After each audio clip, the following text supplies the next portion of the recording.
My problem wasn't the cancer, it was the aloneness.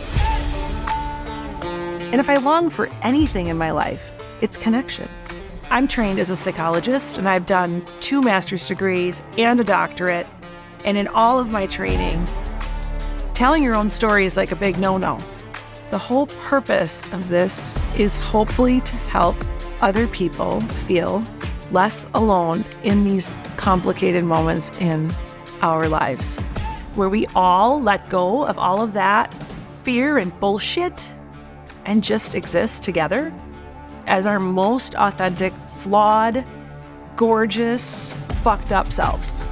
When we can be ourselves, we have the best and most perfect chance at connection. I'm Sarah Schmidt, and this is Wholey Schmidt, Season 1.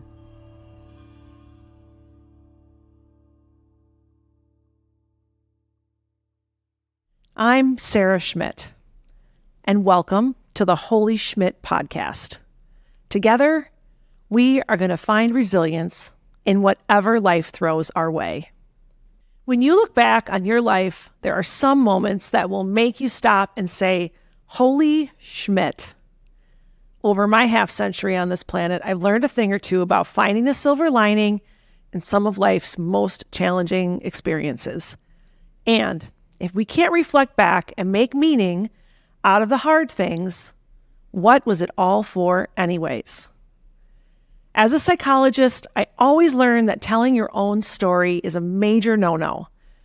But I found so much healing in my vulnerability that I hope in sharing my story, you feel less alone in yours. The idea to embark on this podcast journey was a result of taking an honest look in the mirror at who I am today and how I got here. Over the past few years, I've been on an inward journey and had the opportunity to meet and accept a lot of different parts of myself.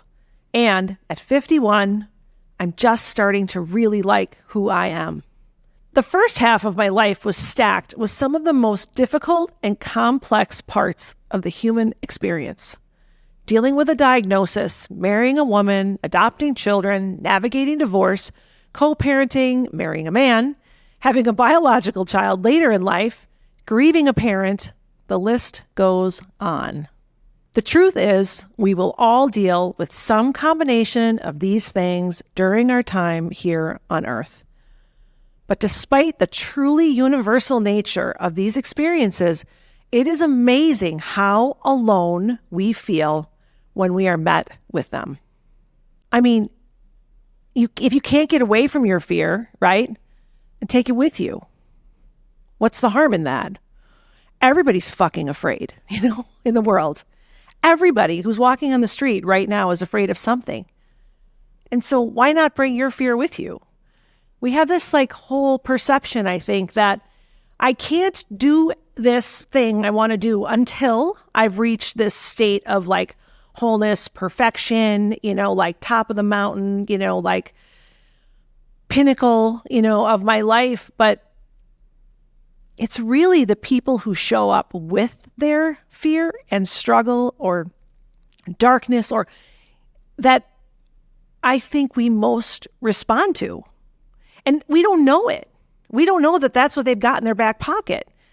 But when you have yours in your pocket, you start to identify those people in the world who are doing hard things in the midst of their hard thing.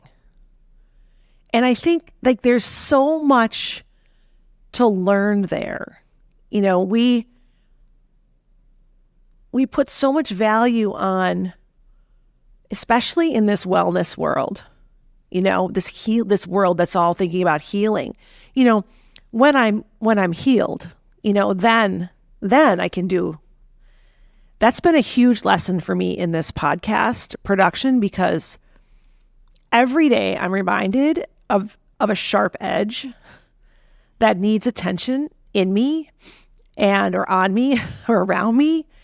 And it shakes me a little bit. And I think, oh God, am I ready to put this out there? I haven't ironed that out yet. I was a real asshole this morning. I yelled at my husband. I lost my cool. I told my kids that I was annoyed at them. I was not as patient as I needed to be. I fed them popcorn for dinner because I was just really fucking tired. How can I do a podcast talking about all these things? And I mean, the reality is that anybody can do a podcast talking about all these things, all of their things. And you can talk about them from whatever perspective you're in them, because if you're really living your life, every day is going to be different. Every day is going to present a different challenge. Every day you're going to see another little opportunity to change and to grow and to be more whole or step more into your authenticity. And I think healing is just the awareness that I am on a journey, right? I'm in the journey and I'm going to stay in it. And if I know there are other people in it, then, oh my gosh, it becomes almost fun, because then I can talk to you about where you are in yours. And it's going to give me a little courage to stick it out in mine. And maybe we'll find a place where we're actually on the same path. And then what a joy that is, right? I had coffee with a friend of mine yesterday. I hadn't seen him in like 6 weeks. And up until this point, we were like really deep into sort of tactical stuff. But yesterday we had like a real like friends having coffee conversation. And he told me about how he's really exploring his own relationship with alcohol and playing around with sobriety. And in such an honest and bold and courageous way.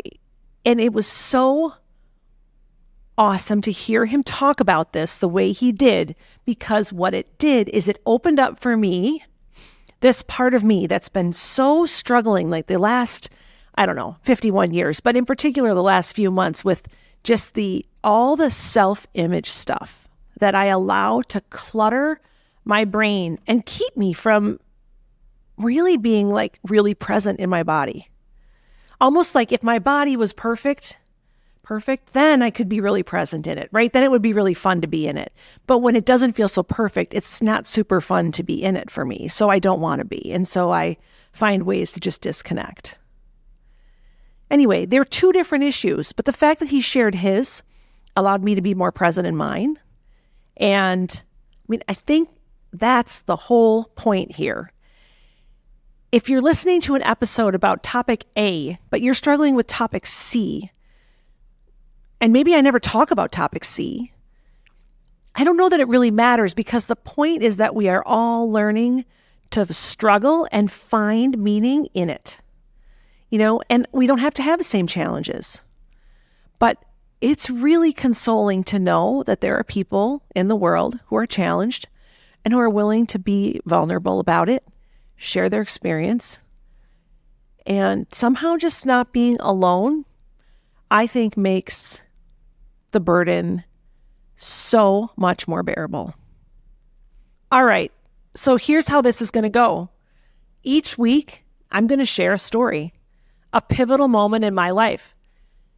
I'm going to mine a couple little silver linings from it, and I'm going to invite you to consider how it might relate to your own experience of being a human being in the world.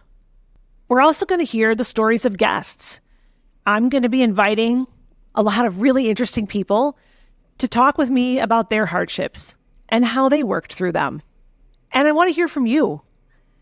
Join us on Instagram and be part of the story. Tell us what resonates with you. What are you feeling? What are you experiencing? Tell us some of your stories.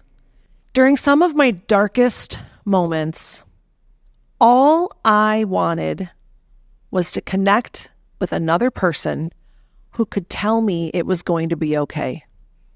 Not because they intellectually thought it, but because they had a felt experience of struggling with something massive, being shook to the core, and coming out of that experience feeling whole. It was really, really hard for me to find those people. But I can tell you that when I did, I clung to them. Probably a little too much even. What I want you to know as you listen to these stories is that it's okay to cling to my hope. If that's what you need, hold on to it. Put it in your pocket and take it with you, knowing that it exists for you too. Carry it with you through the days that feel dark and hopeless and difficult, knowing that there is a way out, a path forward. There is a light at the end of your tunnel. As this podcast kicks off, it's really important to me that it's useful and meaningful. And so your thoughts, your ideas, your reactions are really important to us. And if any of this resonated with you, we'd love for you to join our community. Subscribe to get first access to next week's episode and follow us on Instagram to continue the conversation at Wholey Schmidt. That's WHOLEYSCHMIDT.